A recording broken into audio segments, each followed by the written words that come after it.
dating Pangulo ng Republika ng Pilipinas. Kanyang matibay na kakampi, espiritual na tagapayo at tapat na kaibigan.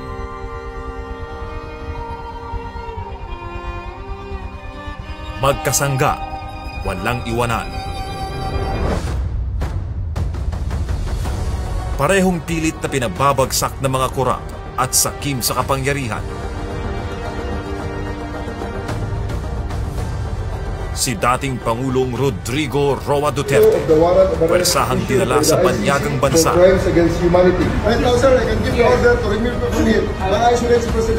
Iligal na ikinulong. Niyuraka ng kanyang mga karapatan at ipinahiya sa buong sanlibutan. I am Rodrigo Roa Duterte. Samantala, gamit ang iligal na warrant, ay marahas na sinalakay ng kapulisan ang mga compound ng KOJC sa Davao City at Sarangani at nilabag ang mga karapatang pantao ng mga naroroon.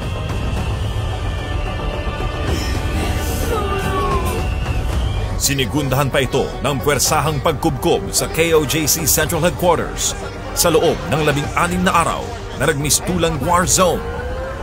Lahat ng ito'y ginawa para lamang pasukuin si Pastor Apollo C. Quiboloy. You go to any human rights advocate, there's nothing that we did. Lahat ng pumasok na pulis, hindi armado. Walang baril.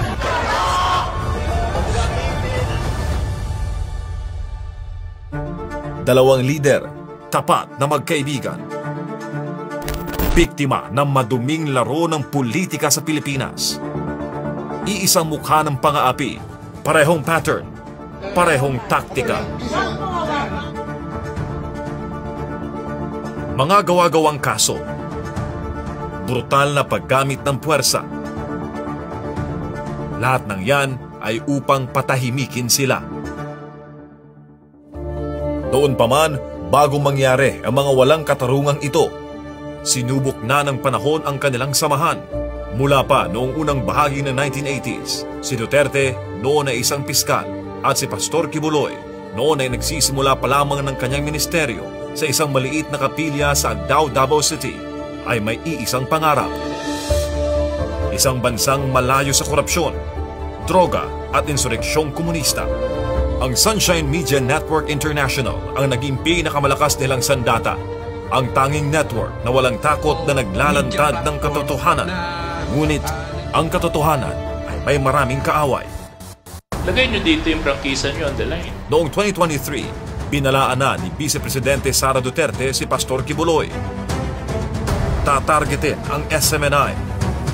Isusunod na pabagsakin si Pastor Apollo C. Quiboloy at ang kanyang simbahan gamit ang mga gawa-gawang kaso. Bibili ng mga miyembro, babayaran para maging false witnesses. Ikukulong ang kanyang ama sa International Criminal Court sa The Hague, Netherlands. At pagkatapos, siya naman ang isusunod. Tinanong ko. Bakit ganoon na lang ang obsesyon ng administrasyong ito upang pabagsakin si Pastor Quiboloy? Dahil sa kanyang ipinaglalaban. Si Pastor Quiboloy ay hindi lamang spiritual na leader ng KOJC na may 7 milyong nasasakupan sa buong mundo. Siya rin ang nagtatag ng Jose Maria College Foundation Incorporated na nagbibigay ng libreng edukasyon sa maraming kabataan. Noon pa man, siya tumutulong ng walang hinihintay na kapalit sa mga kababayan nating nangangailangan mula sa mga kabataan, sa mga biktima ng sakuna at kalamidad, mga katutubo, at sa pangangalaga sa inang kalikasan.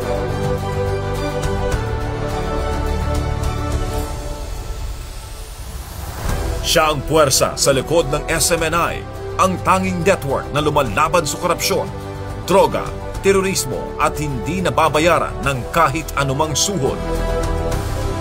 Siya ang pinakamalakas na kakampi at tapat na kaibigan ni Duterte, kung kaya't siya ang unang ginipit. Isa-isa, nabubuo ang mga piraso ng plano ng mga kaaway. Natanggal ang lahat ng balakid, upang hadlangan ang pagbabalik ng isang Duterte. Binubusalan ang maraming karapatan, ngunit hindi na bulag ang taong bayan. Naikulong man sina Tatay Digong at Pastor Kibuloy, ngunit hindi matatahimik ang katotohanan. Mas lalo nilang sinusubukang pabagsakin ang mga Duterte, mas lalong lumalakas ang boses ng taong bayan. Protektahan natin ang konstitusyon at sama-sama nating ayusin ang Pilipinas. Bumoto para sa mga may tapang na lumaban at totoong malasakit sa bayan. Pastor Apollo C. Kibuloy sa Senado. Tapat na kaibigan. Boses ng mga inaapi. Vote straight PDP laban. Vote Pastor Apollo C. Kibuloy, number 53 sa balota.